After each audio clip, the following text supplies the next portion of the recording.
All right. Shalom.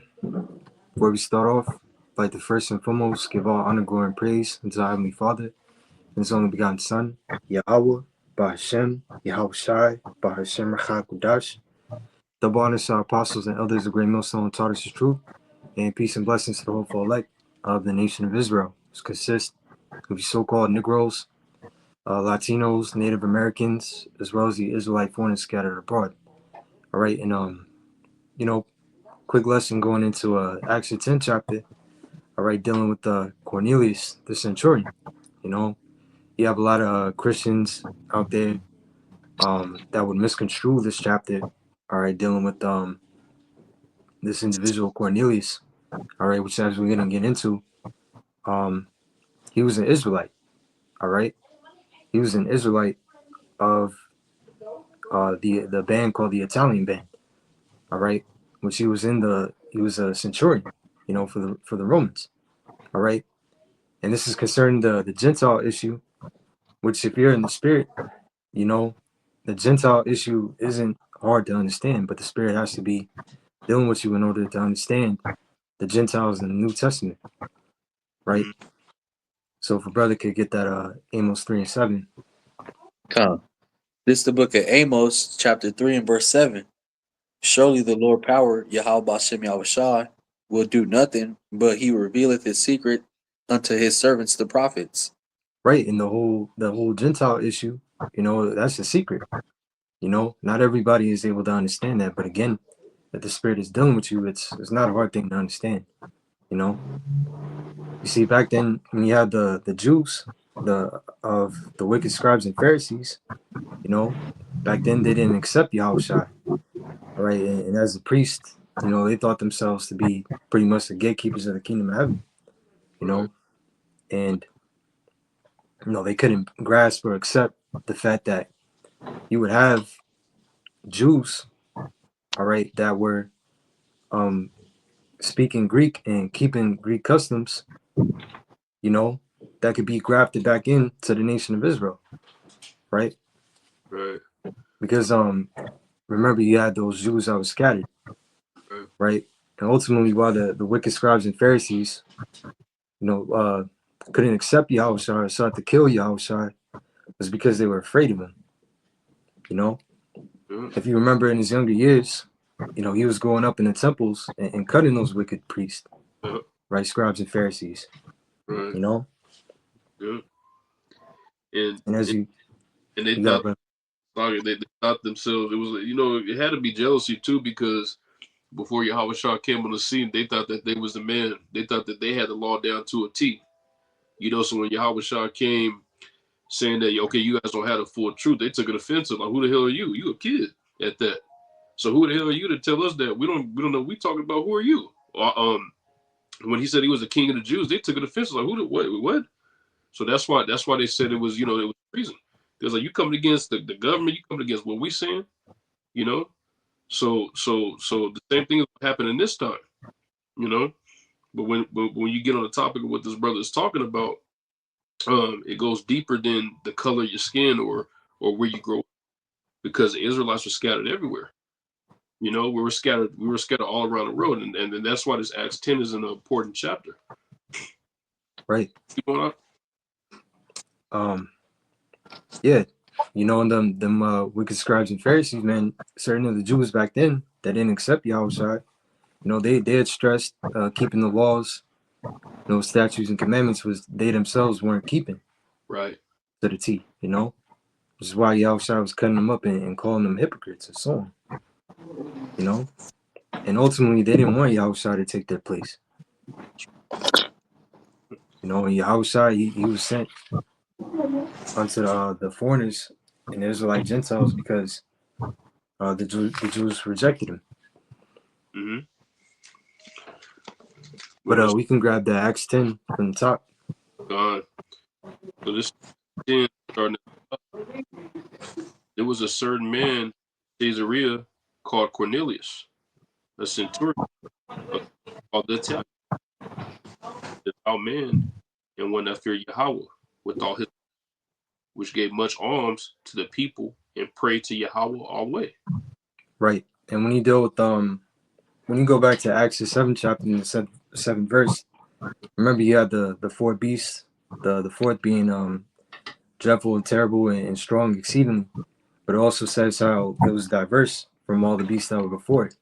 One of the reasons being that you had within the Roman armies a mixture of different nations. It was diverse, you know.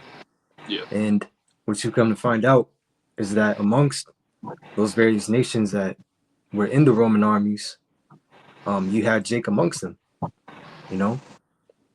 You had Israelites in the midst of those certain nations. You had for example, you had the Gauls, which were, you know, modern day like the French, you know, in Belgium, right? You had the Germans, right? Those various Germanic tribes that were around in that time.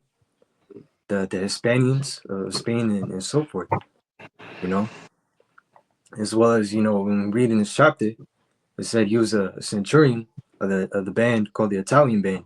You come to find out that you actually had Israelites in Italy, you know, and dealing with this Caesarea or Caesarea, right? That was the actual place where Cornelius was stationed in Israel.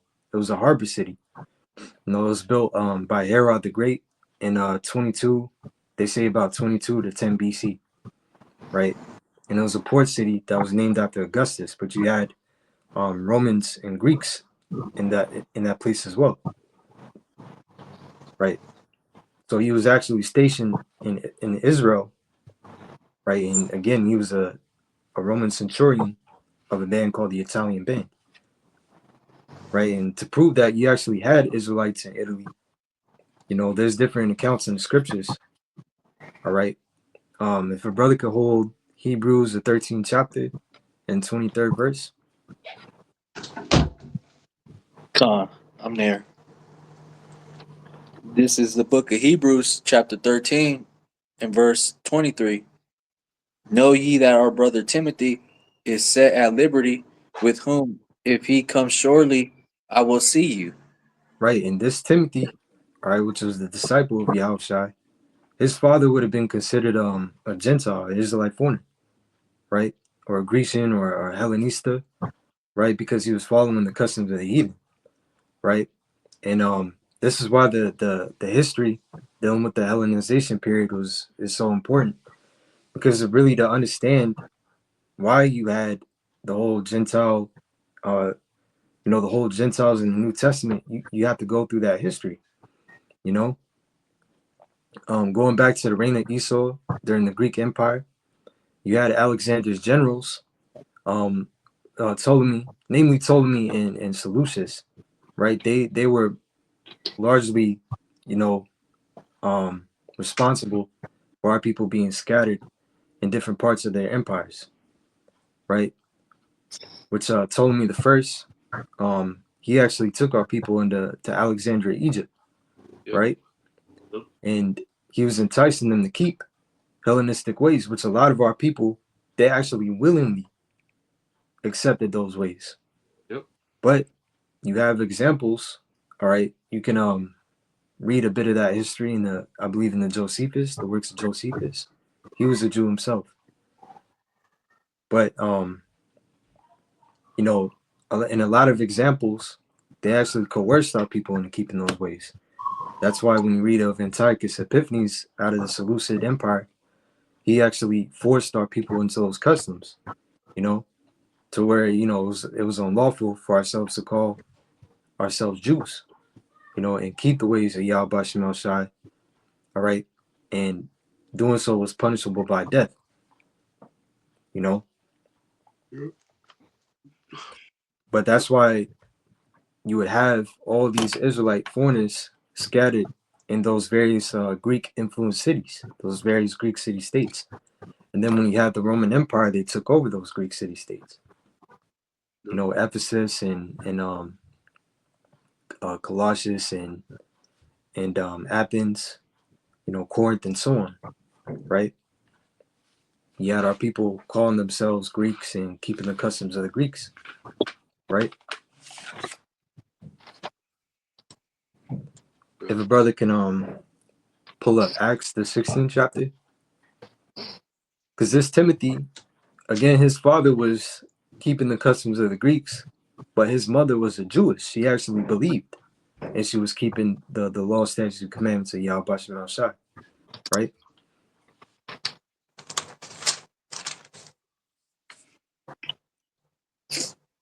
Starting at the first verse.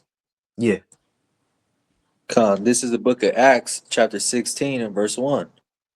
Then came he to Derbe and Salakia. How do I pronounce that? Lystra or Lystra, Elisha.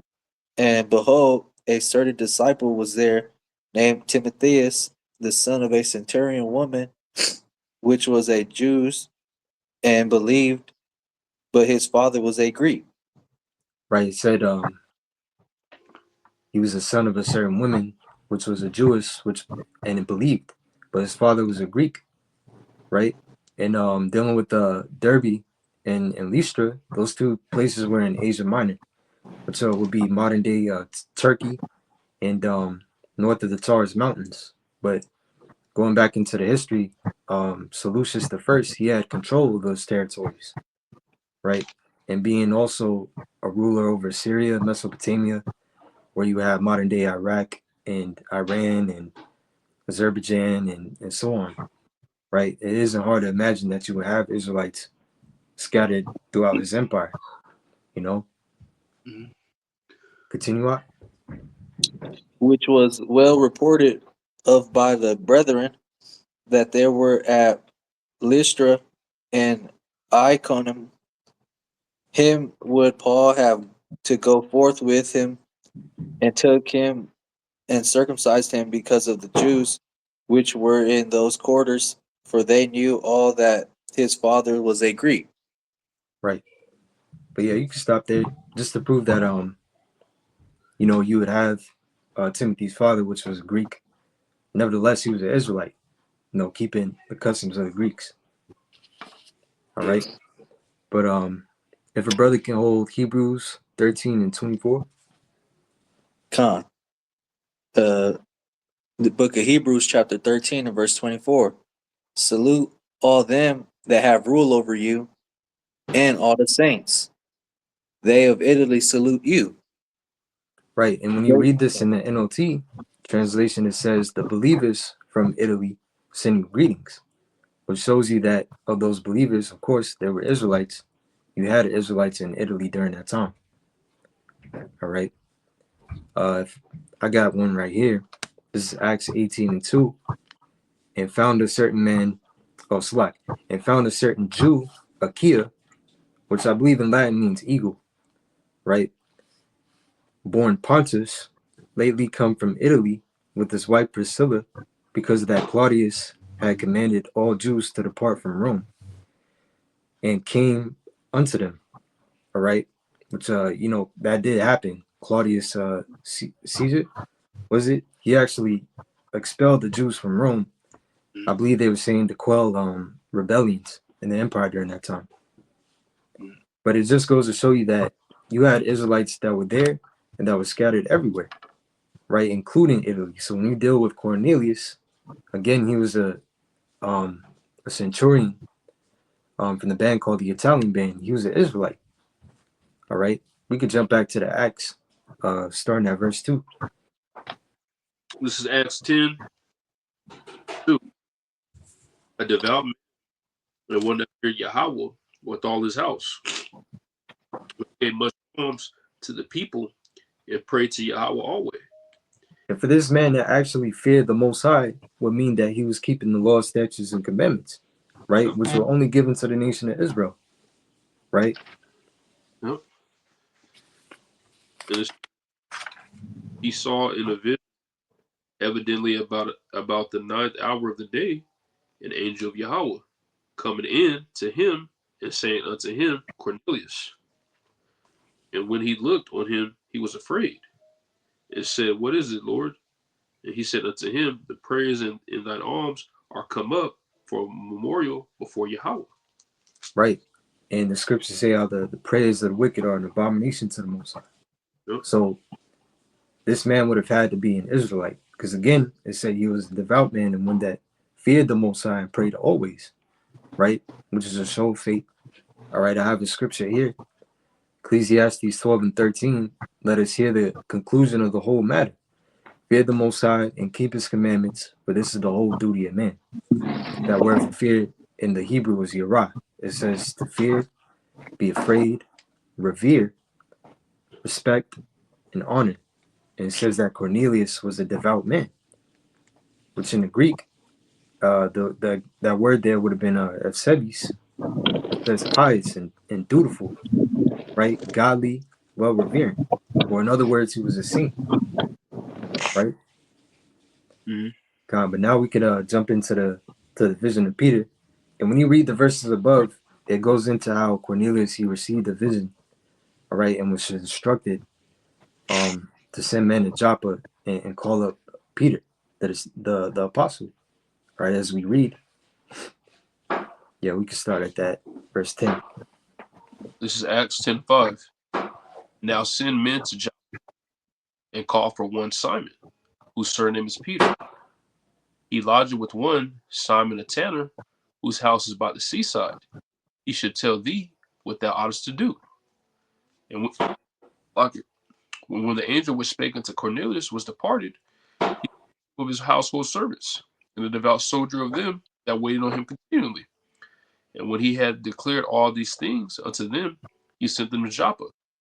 On the morrow, as they went on their journey, and drew nigh unto the city, Peter went up upon the housetop to pray about the 6th hour.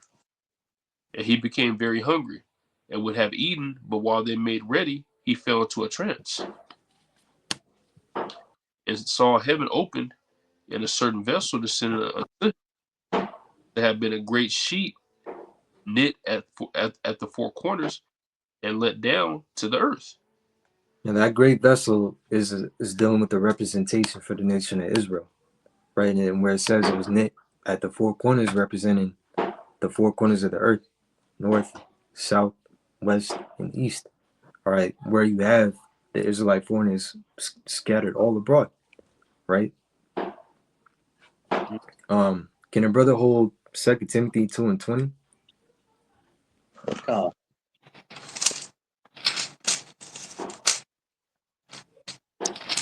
Dealing with that vessel. This is the book of 2 Timothy, chapter 2, and verse 20.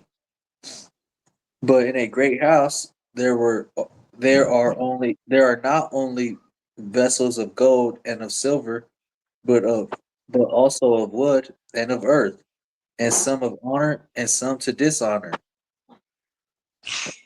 Continue. If a man therefore purge himself from these, he shall be a vessel unto honor, sanctified and met for the master's use, and prepared unto every good work. Right, and in order for us to be vessels of honor, sanctified and meet for the master's use, which the master is dealing with Yahweh Shai, right? We have to purge ourselves from the manners of this world, all right? We see scriptures are a guideline on how to do so, right? But prepared unto every good work, going into edifying and feeding the flock, right? Being charitable toward the brotherhood, and having fervent charity amongst the brotherhood, going out on the highways and hedges and doing these sit down lessons, right? And so on, you know. Yeah.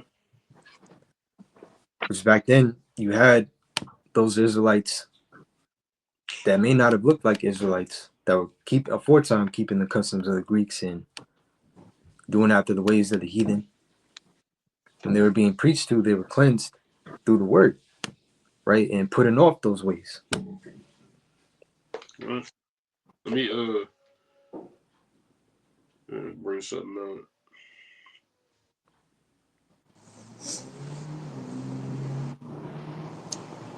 Got it. I was going to bring something. Oh, here it is. This is 1 Samuel 16, and your scripts is a little different than mine.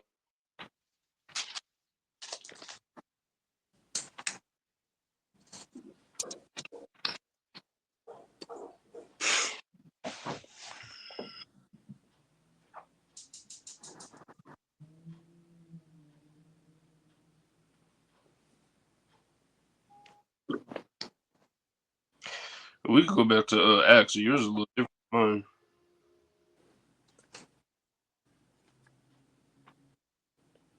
mine. Yeah, I'm gonna jump back in Acts. I was gonna get something out of Samuel, but it looked a little different than how mine looks. It's a little strange.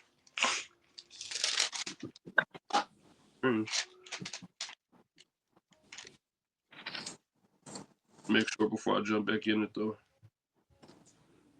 Yeah, it's like, bro, I know that format is a little Yeah, different. I'm looking for the precept. I'm like, this sword is a little different than mine. I can't find the thing. Oh, yeah. Okay, yeah, I got it. Okay, I see how it's doing it. It has a summary on the bottom of it, huh? On the Right. bottom. Yeah, that's what I'm looking at. I'm like, wait a minute, this is different. Okay, I see now. All right. This is 1 Samuel 16:7. But the Lord said unto Samuel, not on his countenance or on the height of his stature, because I refused him. For the Lord see not as man seeth, for man looketh on the outward appearance, but the Lord looketh on the heart. So, you know how we've been going into, the nation being scattered all around the earth. Okay, because you had the Hellenization, Antiochus. He was pushing it heavy. Just like when you had the Maccabees and the Assyrians. Okay, we represent them in this time. Okay, but you had Israelites scattered amongst the heathen. Okay, and they took on the customs of the heathen, which were they were the unnatural Gentiles, but you had the natural Gentiles, which were the natural foreigners and then the strangers as well. Okay, but you don't just look at them and say, okay, that's not an Israelite. You try the spirit out. So it's ultimately by the spirit. Okay, and if you read Acts 10, it's evident. If the Lord is dealing with Cornelius, he had to be an Israelite. The Lord ain't about to sit there and talk to a heathen all day. It don't make sense. The Lord only deals with his people. That's why when Moses was talking to the people, talking to the Israelites, he wasn't talking to the heathens. He was talking to the Israelites. This is who has always been for. So if you put two and two together through the Spirit, you'll be able to see it. Right. So back in Acts, the 10th chapter, I'm gonna start right back at the 11th verse. It says, "And saw heaven open, and a certain vessel descended unto him, as it had been a great sheet knit at the four corners, and let down to the earth, wherein were all manner of 4-footed beasts of the earth, and wild beasts, and creeping things, and fowl of the air." Right. And that represents the state of the nation of Israel being in that Gentile state of mind. Right. Keeping the customs of the heathen. And because they weren't following after the law, statutes, and commandments, they were as, disorderly, like on the beast. Because beasts don't deal with any order. They do as they want. Right. Plus, they were eating those various things as unto this day. Case in point. Yeah. Those creeping things, those fowls of the air, man, and they were sacrificing unto idols, fashioned after the likeness of those things. Right. Yeah. So that's what Peter was seeing in the vision, right? The state of Israel at that time, which you had those Israelite foreigners in those various places, keeping the customs of the heathen. Yep. And it says, and there came a voice to him, "Rise, Peter, kill and eat." But Peter said not, "So Lord, for I have never eaten anything that is common or unclean." And what the Lord was really telling Peter to do here was to go out and teach those Israelite foreigners, right? Now the precept for this, if a brother can grab Proverbs 9, we're gonna start from the top. Con. This is a book of Proverbs, chapter 9 and verse 1. Wisdom had built her house, she had hewn her out pillars. She had hewn her out 7 pillars. She had killed her beasts, and she had mingled her wine. She had also furnished her table. That's it. But yeah, Uh-huh. when you gain the wisdom of Yahweh, right, you govern yourself after the law, statutes, and commandments of the Most High, and you're no longer in that bestial mind, but you're putting off, those ways of the world, right, so to speak, right? And in the book of Psalm, the 119th chapter and the 9th verse, it tells you, matter of fact, I got it right here. Psalm 119 and 9, wherewithal shall a young man cleanse his way, by taking heed thereto according to thy word. You see? So that's how those Israelite foreigners would have been cleansed through the washing of the word, right? If a brother can grab John 6 and 63.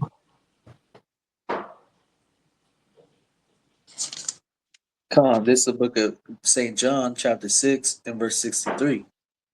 It is the spirit that quickeneth, the flesh profited nothing, and the words that I speak unto you, they are spirit and they are life. Right. The spirit that quickeneth maketh alive. Right? Because like as we were before, we were hit with the spirit and gained, this knowledge, wisdom, and understanding. We were in a dead state, right? We were in that dead Gentile state of mind,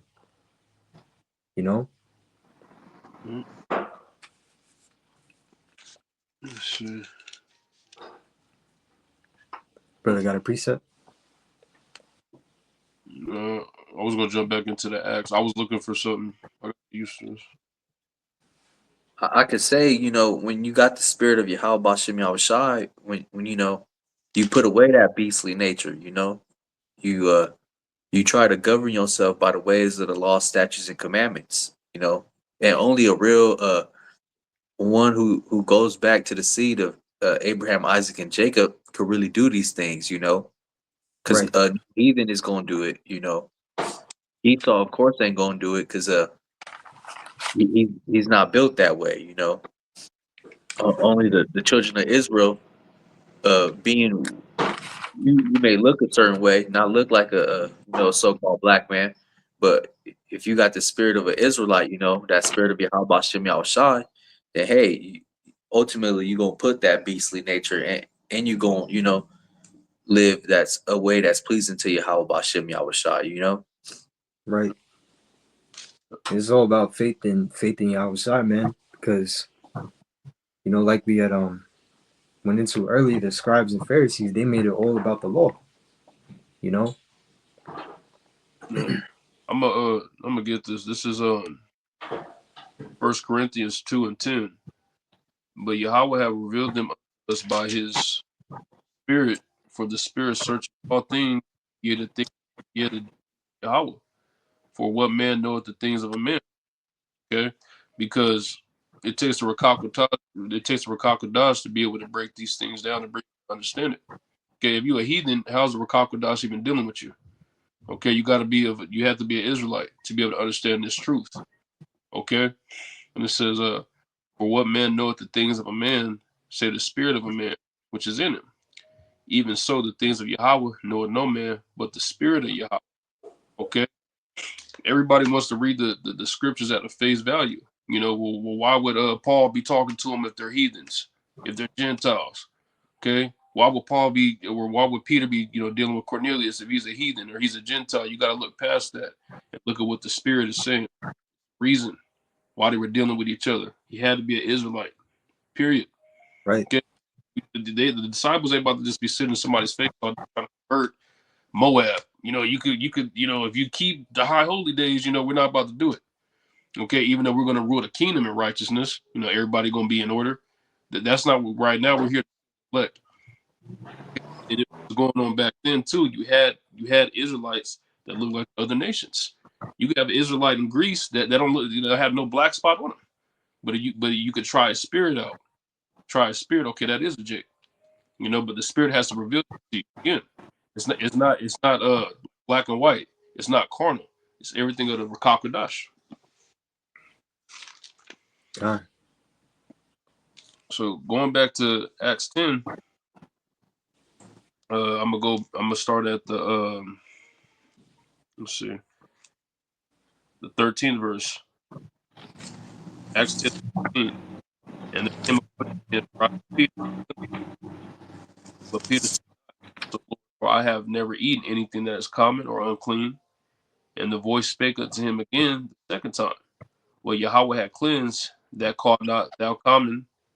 This was done thrice. And the vessel was received up again into heaven. Right. And you have Christians that will try to contort and misconstrue that part of the scriptures to justify eating, abominations like crab, lobster, and so on. It's not talking about that, you know.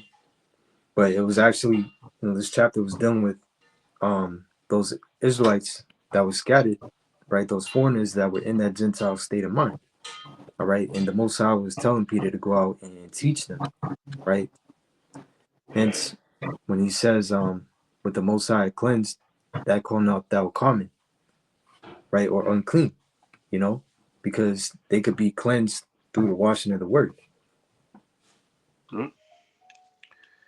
It says, We could jump down around verse 24. okay. So this is Acts 10 and 24. And the morrow, after they entered into Caesarea, and Cornelius waited for them, and had called together his kinsmen and near friends.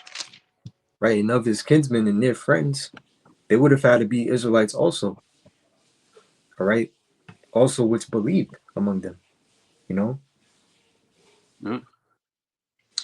Verse 25.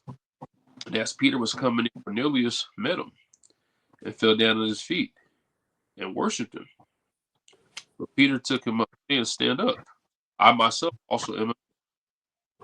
So Peter was telling them, "Hey, don't worship me, because I'm a servant just like you are." Just like it said in I think that's Revelation, the 19th chapter, when John fell down at the angel's feet and saying, like, "Hey, I'm your fellow servant as well."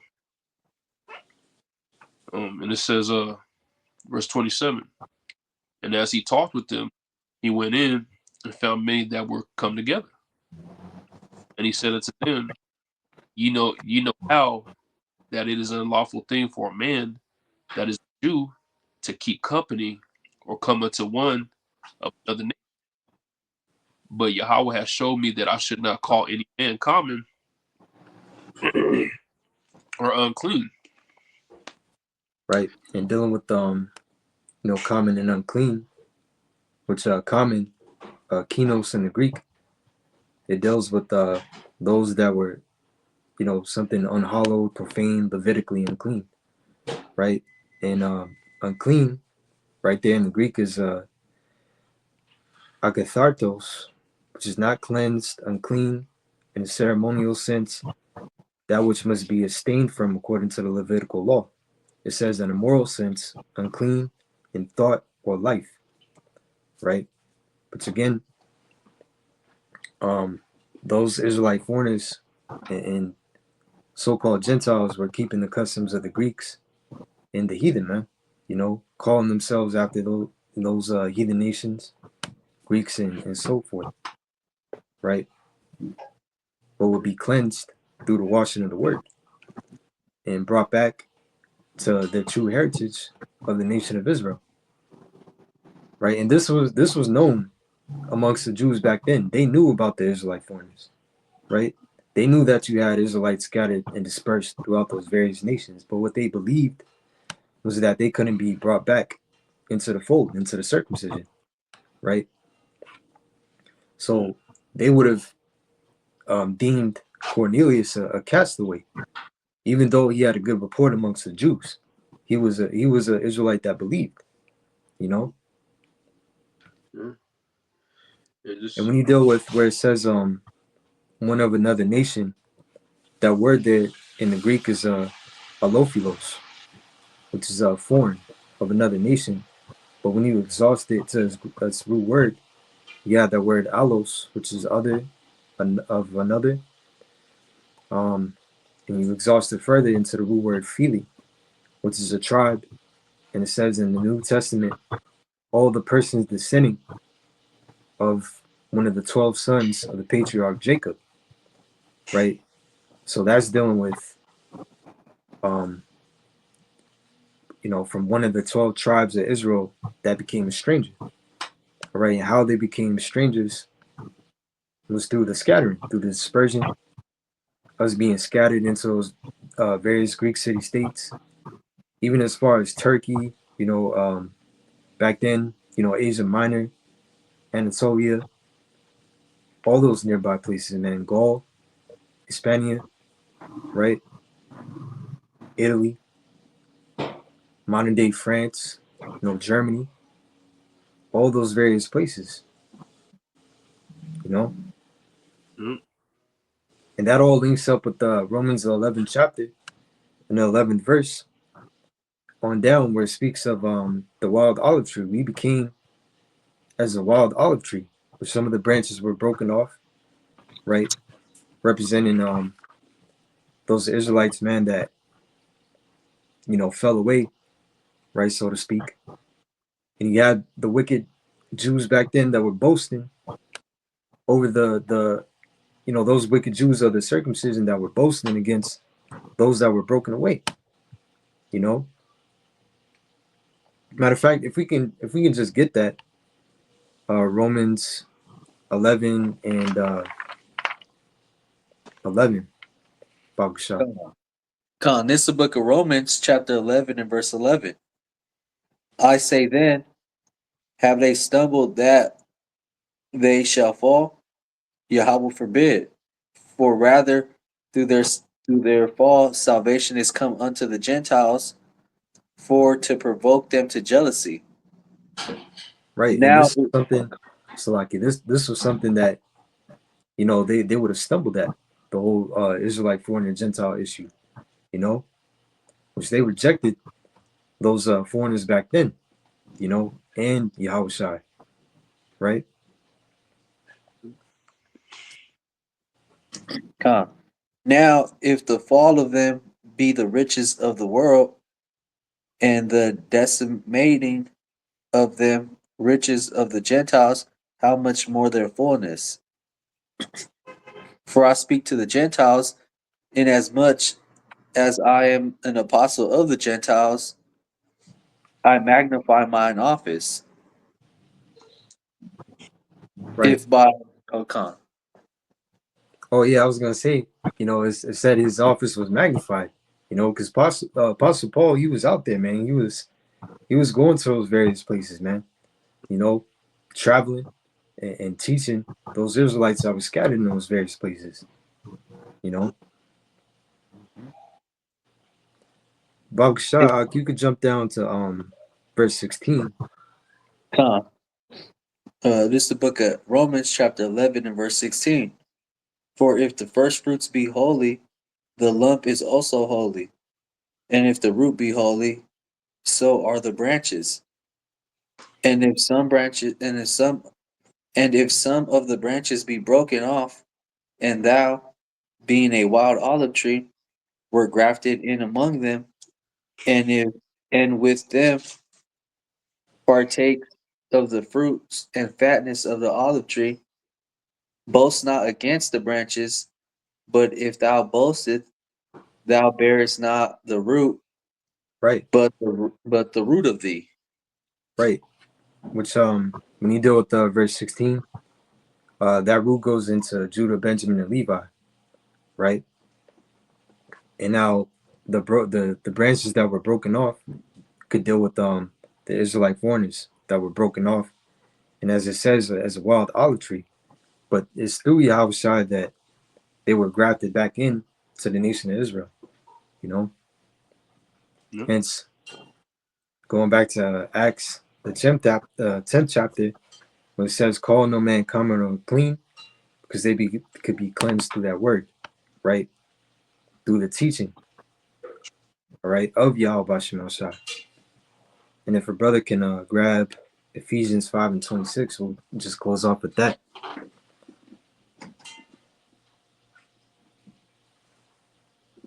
Let's see, I'll grab it.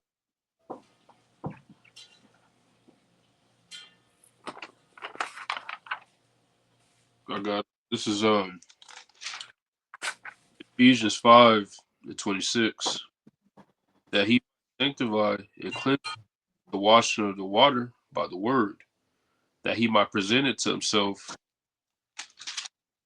a glorious church, not having spot or wrinkled or any such thing, but that it should be holy and without blemish. Con. So there it is. That pretty much sums up the Acts the 10th chapter again, Cornelius was an Israelite, you know, a devout man, one that feared the Most High and prayed always, right? Which is a clear indication that he was a saint of the Most High. And we know that the saints are the Israelites, right? So anyways, with that, Lord willing, this has been edifying. I want to give all praises, honor, and glory once again to Yahweh, Bahashem, Yahweh Shai, Bahashem, Rakakudash. Double honor to our apostles and elders, the great millstone and Tarsus is true. And peace and blessings to the whole collect. The next we say Shalom. Shalom. Shalom.